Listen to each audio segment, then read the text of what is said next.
በዘንድሮ የበልግ ወቅት ከ4.4 ሚሊዮን በላይ ችግኝ ለመትከል ታቅዶ ወደ ትግበራ መገባቱን የኦፋ ወረዳ ግብርና ጽሕፈት ቤት አስታወቀ።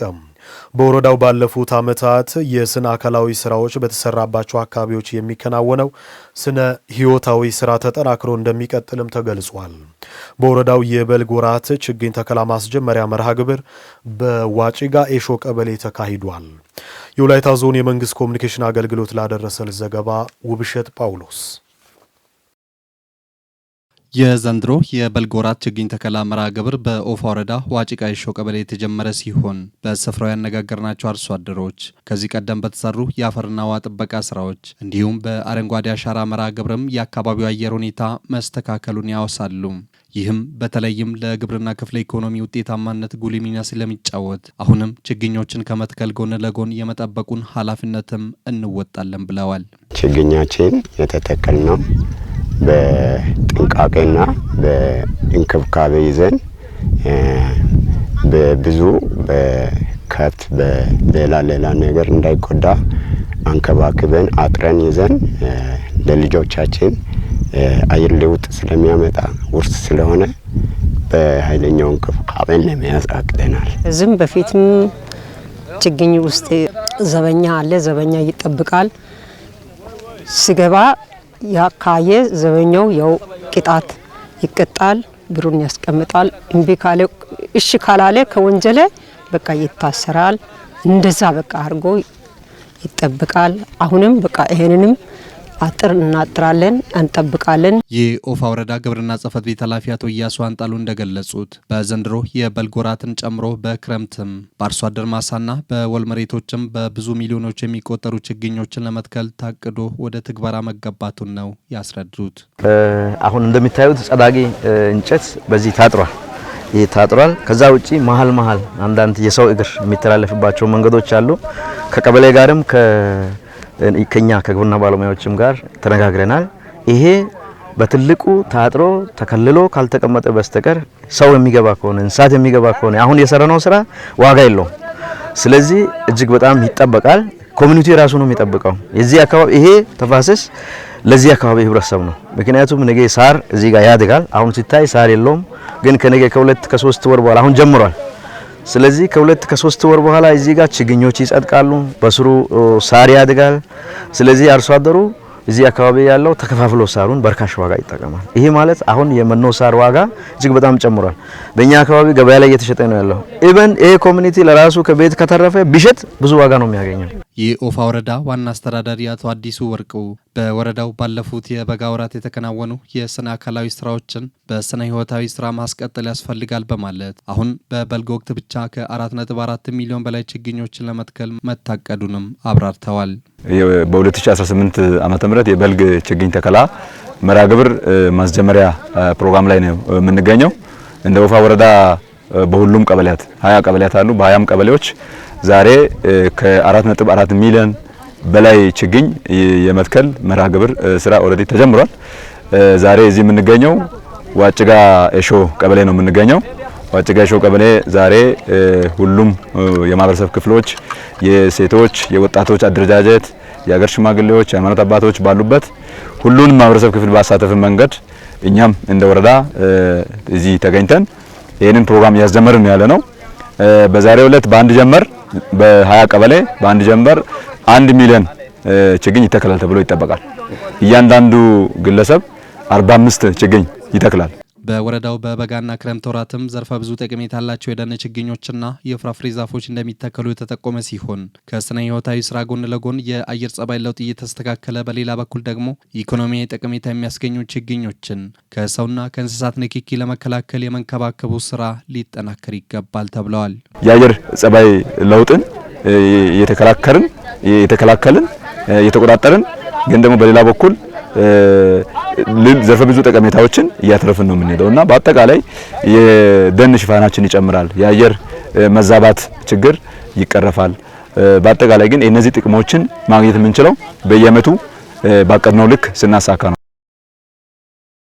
በወላይታ ሶዶ ከተማ ለነዋሪዎችና ለእንግዶች ምቹና ከወንጀል ነጻ አካባቢ ለመፍጠር እቅድ ተይዞ በመሰራቱ ለውጥ ማምጣት መቻሉን የደቡብ ኢትዮጵያ ክልል ፖሊስ ኮሚሽን ኮሚሽነር ፍስሐ ጋረደው ገለጹ። ህብረተሰቡና ፖሊስ በቅንጅት በመስራት ለሁሉም ነገር መሰረት የሆነውን ሰላም ለማስጠበቅ እየተሰራ ያለው ስራ ተጠናክሮ ሊቀጥል ይገባል ያሉት ደግሞ የወላይታ ሶዶ ከተማ ከንቲባ ወይዘሮ ታገኝ ኃይለ ማርያም ናቸው። በከተማው መሃል ክፍለ ከተማ የወንጀል መከላከል ማዕከል ተመርቆ ለአገልግሎት በቅቷል። ነይሚያ ገነቱ በዝርዝር ታስመለክተናለች።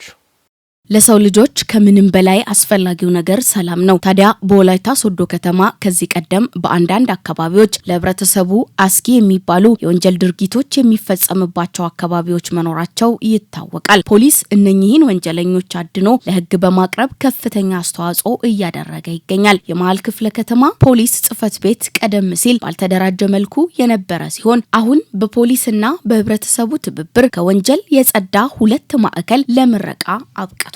እዚህ ቀደም ሲል የነበረውን ነገር እኔ ከፖሊስ ጋር በቅርበት አውቃለሁኝና በጣም አስቸጋሪ ሁኔታዎች ነበሩ። ሰው ከ12 ሰዓት በኋላ የመንቀሳቀስ እንትንም አልነበረም። ኢቭኒ በሞተር እየተንቀሳቀሱ ከሴት እህቶቻችን ቦርሳ የመንጠቅ፣ ስልክ የመንጠቅ አንዳንድ ወንጀሎችን ሲፈጸም ነበር ከዚህ በፊት። አሁን ግን ሙሉ በሙሉ በሚባል ደረጃ ፖሊስ ጠንካራ ጎኑን የሰላም ዘብ በመሆን ደከመን ሰለቸን ብሎ በሚሰሩት ስራ ላይ በጣም በሚገርም ሁኔታ የጸጥታ ሁኔታ እየተከበረ ነው። ንጥቂያም ቀንሷል፣ ወንጀል ስራም ቀንሷል። ቅርብ ጊዜ ወዲህ ግን በመጣው ለውጥ አሁን ላይ እኛም እንደ ህዝብ ከተማ ውስጥ ስናይ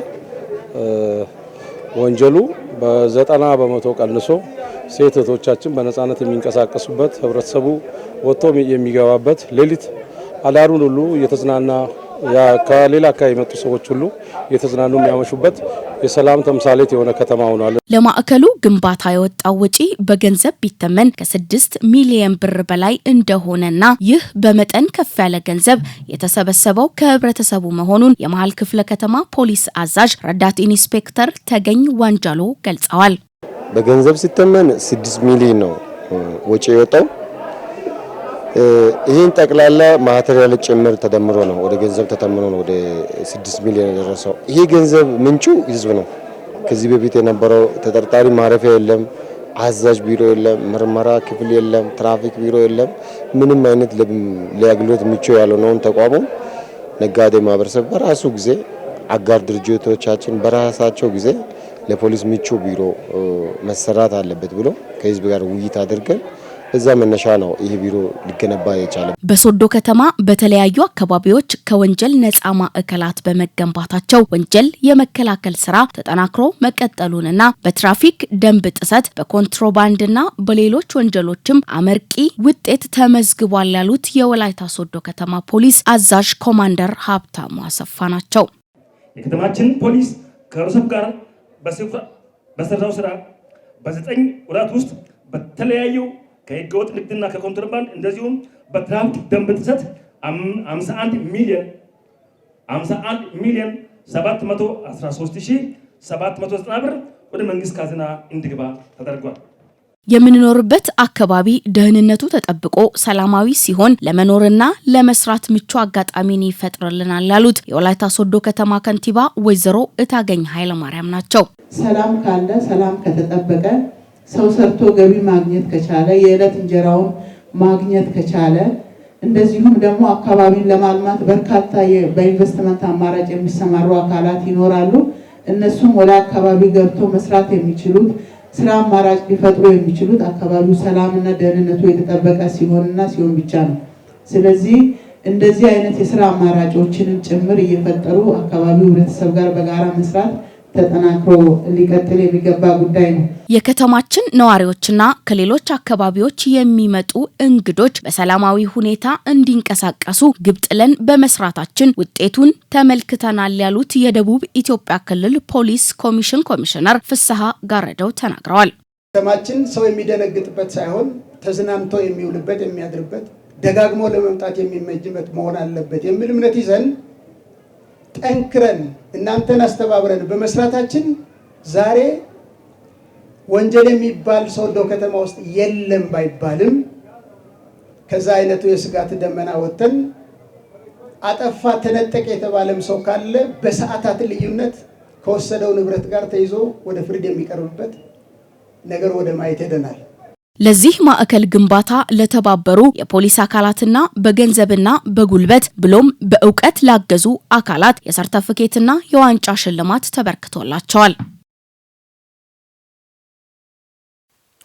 ህዝቡ የሚፈልገውንና ዘመኑን የሚመጥን የትራፊክ አገልግሎት እንዲሰጥ ለማስቻል የትራፊክ ፖሊሶች አቅም ማሳደግ እንደሚገባ የደቡብ ኢትዮጵያ ክልል ፖሊስ ኮሚሽን አስታወቀ። ስራ ላይ ላሉ ትራፊክ ፖሊሶች ሁሉ አቀፍ ሙያ ስልጠና መሰጠቱ በስራዎቻቸው ለውጥ እንዲያመጡ የሚጫወተው ሚና ከፍተኛ መሆኑን የወላይታ ሶዶ ከተማ ፖሊስ መምሪያ ዋና አዛዥ ኮማንደር ሀብታሙ አሰፋ ገልጸዋል። የክልሉ ፖሊስ ኮሚሽን ከወላይታ ሶዶ ፖሊቴክኒክ ኮሌጅ እና ከከተማው ፖሊስ መምሪያ ጋር በመሆን በከተማዋ ለሚገኙ የትራፊክ ፖሊስ አባላት ሲሰጥ የቆየው የአቅም ግንባታ ስልጠና አጠናቋል። ሰይፉ ሳሙኤል ላጠናቀረው ዘገባ መስከረም ጌታቸው። የትራፊክ አደጋ በሚከሰትበት ጊዜ አስቸጋሪና ጥበብን የሚጠይቁ ክስተቶችን ለማጥራትና በብቃት ለመወጣት ለትራፊክ ፖሊሶች የሚሰጡ የአቅም ግንባታ ስልጠናዎች እጅግ አስፈላጊ እንደሆኑም በስልጠናው ተመላክቷል። የደቡብ ኢትዮጵያ ክልል ፖሊስ ኮሚሽን ትራፊክ ፍሰት ቁጥጥር ዳይሬክቶሬት ዳይሬክተር ኮማንደር ለማ ላቼሬ እንደገለጹት ፖሊስ ዘመኑን የሚመጥንና ህዝቡ የሚፈልገውን አገልግሎት እንዲሰጥ በክልሉ በሚገኙ የሪጂዮ ፖሊ ከተሞች ስልጠና እየተሰጠም ይገኛል። ስልጠና በዋናነት የሚያስፈልገው አንድ ፖሊስ አሁን ካለንበት ጊዜው አንጻር አሁን ከደረስንበት ከእድገት አንጻር ህዝባችን የሚመጥን አካባቢያችን የሚመጥን ክልላችን የሚመጥን የትራፊክ አገልግሎት እንዲሰጡ እዚህ ከተማ አቋርጦ የሚሄዱ ተሽከርካሪዎች እዚህ ከተማ የመጡ እንግዶች በአግባቡ አስተናግደው እንዲሸኟቸው በህጉና በደንቡና በመመሪያው መሰረት ተሽከርካሪዎች እንዲቆጣጠሩ ሹፌሮች እንዲቆጣጠሩ በተጨማሪ ከባለድርሻ አካላት ጋር ሆነው ስራቸውን በአግባቡ እንዲወጡ በሚል አኳኋን ስልጠና ሰጥተናል። ይህ ስልጠና ደግሞ በሌሎች ዞኖችና በሌሎች ሪጂዮ ፖሊ ከተሞች ላይ ይቀጥላል። የደቡብ ኢትዮጵያ ክልል ፖሊስ ኮሚሽን ወንጀል ትራፊክ አደጋ መከላከል ዘርፍ ምክትል ኃላፊ ረዳት ኮሚሽነር ተፈራ ስዩም በበኩላቸው የትራፊክ ፖሊሶች የተሽከርካሪና መንገድ ቁጥጥር ስራ ብቻ ሳይሆን በዘርፉ የሚከሰቱ ወንጀሎችንም ጭምር የሚከላከሉ በመሆናቸው የስልጠናው አስፈላጊነት እጅግ የጎላ ነውም ብለዋል። ትራፊኮቻችን የትራፊኩን ስራ ብቻም አይደለም እየሰሩ የነበረው በተጨማሪ የወንጀል መከላከሉን ስራ ይሰራሉ። ወላይታ ሶዶ ከተማ ቅድም እንዳልኩ የተለያየ እንግዳ የሚመጣባት ከተማ ናት። ከከፍተኛ ትልልቅ አመራሮች ጀምሮ እስከታች ያለ እንግዳ ይመጣል። ይህንን እንግዳ የሚመጥን የወንጀል መከላከል ስራ በከተማ ፖሊስ እየተሰራ ነው ያለው። ይህንን ስራ ጎን ለጎን አግዘው እየሰሩ ያሉበት ሁኔታ አለ። ይህንንም ደግሞ እኛ በቅርበት እየተከታተል እየደገፍናቸው ነው ያለነው። የዛ የድጋፋችን አንዱ አካል ነው ይሄ ስልጠና። ስራ ላይ ላሉ የትራፊክ ፖሊሶች አስፈላጊ ናቸው በተባሉ ጉዳዮች ትኩረት በመስጠት የአቅም ማጎልበቻ ስልጠና መሰጠቱ በስራዎቻቸው ለውጥ እንዲያመጡ የሚያግዝ ነው ያሉት ደግሞ የወላይታ ሶዶ ከተማ ፖሊስ አዛዥ ኮማንደር ሀብታሙ አሰፋ ናቸው። ክልሉ ፖሊስ ኮሚሽንና እንደዚሁም ከሶዶ ከተማ ፖሊቴክኒክ ትምህርት ቤት ጋር በመሆን በጋራ ተቀናጅተን ነው ይህንን ስልጠና የሰጠነው። ስለዚህ ስልጠና እጅግ ጠቃሚ ነው። ምክንያቱም በስነ ምግባር፣ በማስተናበር፣ በአደጋ ፕላን እንደዚሁም አጠቃላይ በስነ ምግባር ላይ የተነሱ ጉዳዮች እጅግ በጣም ሰራዊትን የሚያንጽና የሚለውጥ ሆኖ ነው ያይነው። የወላይታ ሶዶ ፖሊቴክኒክ ኮሌጅ ዲን ያዕቆብ ያሲን በበኩላቸው ትራፊክ ፖሊሶች ማወቅ ያለባቸውን የተሽከርካሪ አጠቃላይ ሁኔታና አደጋ ከመፈጠሩ በፊት የብልሽት መጠን በሚገባ አውቀው እንዲከላከሉ ለማስቻል ኮሌጁ በክህሎት ለመደገፍ አውቶሞቲቭ ስልጠና መስጠቱንም ተናግረዋል። ከተማ ላይ ያሉ በተለይ የትራፊክ ፖሊስ አባላት በአውቶሞቲቭ የሚያጋጥማቸው ወይም በተሽከርካሪ በኩል የሚያጋጥማቸው ነገሮች በተለያዩ ጊዜያት በአደጋ ጊዜ ሊሆን ይችላል። በተለያዩ ጊዜያት ስራ ላይ ያሉ የሚያጋጥማቸው ነገር በቀላሉ ቴክኒካል ሆኖ እንዲፈቱ ለማድረግ ስልጠናዎችን ስንሰጥ ቆይተናል። እንግዲህ ይህ ስልጠና ብዙ ለውጥ ያመጣል ብለን እንጠብቃለን። የተሰጠው ስልጠና ከዚህ በፊት የሚፈጠሩ ክፍተቶችን ለመሙላትና የሚከሰቱ አደጋዎችን ለመከላከል አቅም መሆኑን በስልጠናው የተሳተፉ የትራፊክ ፖሊስ አባላት ተናግረዋል። አንድ አደጋ ሲከሰት ቴክኒክ መርማሪ ከሌላ ቦታ ይመጣ እንደነበረ ከዛ ቀጥሎ ደግሞ ፕላን ለማንሳትም ሌላ ፖሊስ ከሌላ ቦታ ይመጣ እንደነበረ ይታወቃል። ይሄን ለማስቀረት እያንዳንዱ ትራፊክ ፖሊስ ሰልጥነው ብቁ ሆኖ ራሱ ፕላናንሺ ራሱ ቴክኒክ መርማሪና ራሱ ሁሉም ነገር ማድረግ የሚችል እንዲሆን ያደርጉበት ሁኔታ በጣም የሚበረታታ ነው። የሰው ልጅን ገዳይ የሆነው የትራፊክ አደጋ በከፍተኛ ሁኔታ እየበዛ ይገኛል። ለዛም ደግሞ ከፍተኛ ድርሻ እኛ ትራፊክ ፖሊሶች አለብን። ትራፊክ አደጋ በደረሰበት ጊዜ በሚታይበት ሰዓት ላይ 85% የሚሆነው ከአሽከርካሪ ጥንቃቄ ጉድለት ነው አደጋ የሚከሰተው። አደጋን ለመቀነስ ሁሉም አካል አንድ ላይ መስራት እንዳለበት የተለያየ ስልጠናዎችን አግኝተናል። ቴክኒክ ብልሽት ያላቸው ተሽከርካሪዎች ለህዝብ አገልግሎት ሲውሉ አደጋ ስለሚያደርሱ እነዚህን ለመቆጣጠር ከታሪፍ ከትርፍ አጫጫና ከደንቦች 557 2016 የወጡ ደንቦችና አዋጆችን ለማስጠበቅ ነው ይህ ስልጠና እየረዳን። ስራ ላይ የሚገኙ የትራፊክ ፖሊስ አባላቱ የተሰጣቸውን ስልጠና ወደ ተግባር በመቀየር ከጊዜ ወደ ጊዜ እየከፋ የመጣውን የትራፊክ አደጋ ከመከላከል ረገድ የድርሻቸውን እንዲወጡም መልእክት ተላልፏል። በወላይታ ዞን ዳሞት ሶሬ ወረዳ በ3 ዙሮች ከ6.1 ሚሊዮን በላይ ችግኞችን ለመትከል መታቀዱ ተገለጸ። ከአረንጓዴ አሻራ ስራው ጎን ለጎን የቡናን ምርት ጥራት ለመጨመር እየተሰራ እንደሆነ የወረዳው ግብርና ልማት ጽሕፈት ቤት አስታውቋል። የ2018 ዓ.ም የበልግ ወቅት አረንጓዴ አሻራ ችግኝ ተከላ ማስጀመሪያ መርሃ ግብር በዳሞት ሶሬ ወረዳ በሶሬ ቅሌና ቀበሌ ተካሂዷል። ማሩ ሞላ የዳሞት ሶሬ ወረዳ ነዋሪዎች ማልደው በመነሳት በሶሬ ቅሌና ቀበሌ የሚያዝያ ወር የአረንጓዴ አሻራ ማስጀመሪያ መርሃ ግብር ላይ ችግኞችን ለመትከል ተገኝተዋል። በአካባቢያቸው በተለይም ዛፎችን መትከላቸው የፈጠረው ቀዝቃዛ አየር ለከብቶች የግጦሽ ሳር እንዲያገኙና በአካባቢው የተሻለ ስነ ምህዳር እንዲኖር ማድረጉን ገልጸዋል። ጥሩ ነው። አየሩም በጣም ጥሩ ነው። ለኑሮም አመቺ ነው። በጣም ጥሩ ነው። ከበፊቱ በጣም ተሻሽሎ አለ አግኝተናል። ጥሩ ውጤት አግኝተናል። ለዚህ ከእንግዲህ ወዲህ በጣም የመንግስት ምክር ሰምተን ከእንግዲህም ወዲህም እንተክላለን። ለመንግስት ተልኮ እንወጣለን። ቢታኔ ጎርፔ ፈነማላ አንቀጨርኮዱ ብዙ በርሰይ ቀሲታው ተነማላ አለዛ ደንትሪገስ እንትን ግሾ የመሬት መሸርሸርና የአየር ብክለት እንዳይኖር ይህን ችግኝ መትከል ይረዳል። ከዚህ በፊት የተተከሉትን ህዝቡ ሲጠብቅ ቆይቷል። በቀጣይ ቅጣትም ጭምር በማስቀመጥ ሁሉም ችግኞች እንዲጸድቁ እንሰራለን።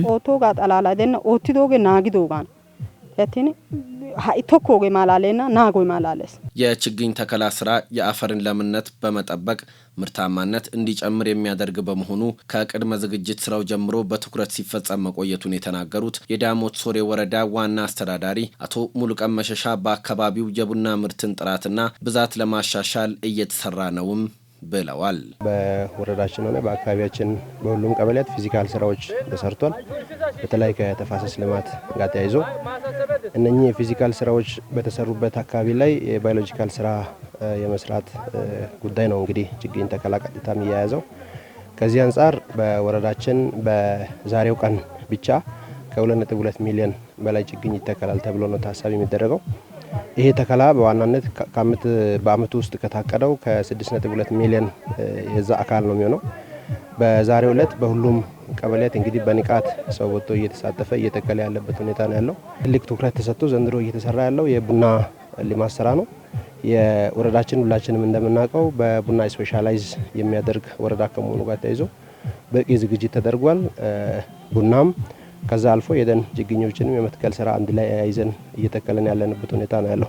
ከሁሉም የወረዳዋ አካባቢዎች ጋር የሚስማሙ ለምግብነትም ሆነ ለጥምር ደህንነት የሚውሉ ችግኞች በቀጣይ እንደሚተከሉም ተመላክቷል። ከግብረሰናይ ድርጅቶች ጋር በመቀናጀትም በቂ የቡና ችግኞች መዘጋጀታቸውን የወረዳው ግብርና ልማት ጽሕፈት ቤት አስታውቋል። በዚህ ዓመት ወደ 6.1 ሚሊዮን የተለያዩ የደን ዛፎችንና አትክልትና ፍራፍሬ ችግኞችን ተከላ ለማካሄድ አቅደን ወደ ስራ ውስጥ ገብተናል። ከዚህ ውስጥ በዛሬው ዕለት የሚተከለው 2.19 ሚሊዮን ችግኞች ናቸው። ከዛ ውስጥ አገር በቀልና የውጭ ዝርያ ያላቸው ደን ችግኞች አሉ።